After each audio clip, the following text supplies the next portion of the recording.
corona ini justru menjadi momentum kita untuk mengeratkan solidaritas sosial kita. Ini menjadi satu fenomena yang tidak hanya mengagetkan kita semua, tetapi juga menyadarkan kita semua tentang betapa berharganya sebuah konsep bernama rumah. Rumah itu kan sebuah entitas di mana ikatan-ikatan inti di dalam keluarga itu berkumpul, kemudian bercengkrama satu sama lain. Dalam perspektif Islam, soal himbauan atau ajakan agar sholat dilakukan di rumah, tidak berjamaah, baik itu sholat Jumat, tarawih, dan lain sebagainya, saya kira ada beberapa hal yang perlu juga disampaikan dalam forum ini, Kiai Hatim. Yang pertama, saya sepakat dengan perspektif di dalam apa yang tadi disampaikan oleh Pak Pendeta. Saya kira sama di Muslim juga, soal ketaatan kepada Allah, kepada Rasul, dan juga kepada ulil amri. Dalam hal ini adalah pemerintah, dan termasuk saya kira di dalamnya adalah Majelis Ulama Indonesia. Nah, hari ini seruan atau fatwa maupun himbauan dari pemerintah dan Majelis Ulama, saya kira sebagai Muslim yang punya kesadaran individual sebagai umat beragama, umat beriman, kalau kita mengacu pada landasan teologis tersebut, seharusnya kita mengikuti dengan sangat baik. Anjuran, kebijakan, seruan pemerintah sebenarnya buat kami teman-teman Kristen ini saya pikir bisa untuk menguji, untuk mencek apakah itu sebenarnya diarahkan, ditujukan untuk menyatakan kehadiran kehendak ilahi yang menghadirkan damai sejahtera, yang menghadirkan sukacita, yang menghadirkan kasih, yang menghadirkan sebuah penguasaan diri dalam rangka menyatakan kasih bagi orang lain, bagi kebaikan orang lain. Kondisi yang tidak baik ini menjadi seruan Tuhan untuk memanggil kita melakukan apa yang paling tepat, apa yang paling baik, apa yang bisa kita tambahkan perbuatan di dalam kehidupan kita. Untuk terus menyerukan soal bagaimana sejenak misalnya melakukan karantina di rumah. Memang tantangan lain misalnya kita di teman-teman Konghucu ini banyak juga yang stres nih. Kita menganggap balik lagi virus ini sebagai sebuah energi yang negatif, tapi semua itu bisa kita rubah menjadi hal yang positif. Memang problem-problemnya nggak semudah yang kita bayangkan.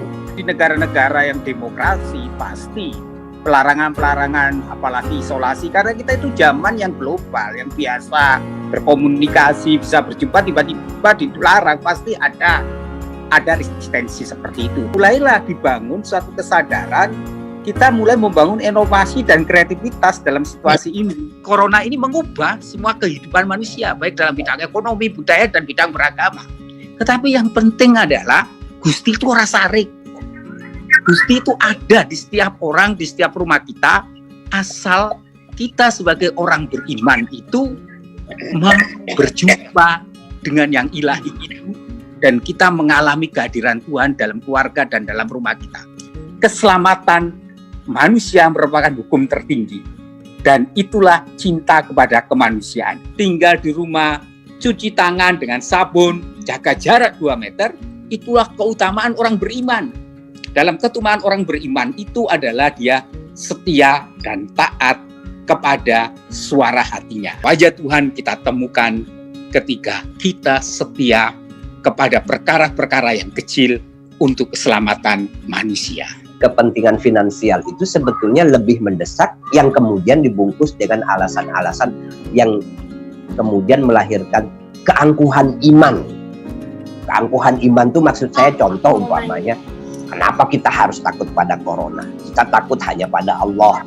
Nah, ini kan keangkuhan iman, walaupun ini adalah kebodohan sebetulnya. Apa artinya teknologi dan birokrasi pemerintah jika ini tidak disupport oleh masyarakat? Nah, masyarakat begitu mengambil peran penting di dalam menjaga kehidupan mereka, karena mereka percaya bahwa kehidupan itu sangat penting. Seperti itu. Jadi saya merasa apa yang bisa kita belajar dari situasi ini, bagaimana kita apalagi kita sebagai orang beragama menghargai kehidupan, karena kita percaya Tuhan yang memberi kehidupan, Sehingga kita harus menghargai itu sebagai bentuk syukur kepada Tuhan. Terima kasih semuanya. Terima kasih Mas Hatim sebagai host dari acara diskusi ini. Terima kasih Romo Beni yang sudah Sama-sama, makasih. menyempatkan waktunya. Dan Kiai Ubay dari Ikro ID. Terima kasih Kiai Ubay yang bersedia untuk acara ini. Dari awal kita WA-an bagaimana untuk bisa membuat diskusi ini. Dan ini ada anak muda juga, Mas Kristan dari Gemaku. Jadi ini Gemaku ini apa, Mas Kristan? Gemaku Generasi muda Konghucu. ya. Jadi masih generasi muda. Jadi kalau belum diajak sama Romo Beni, anak muda dulu lah, gitu kan. Siap. Ampun Romo, ampun. Dan terima kasih khusus buat Pendeta Hosea dan jemaatnya.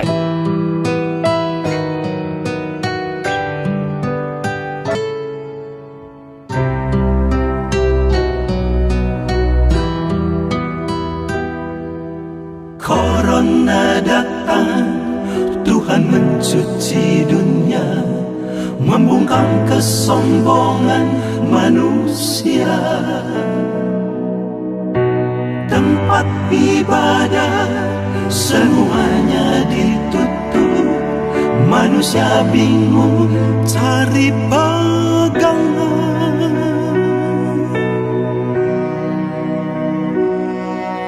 Corona datang bukanlah kebetulan, mendidik kita untuk jadi sadar.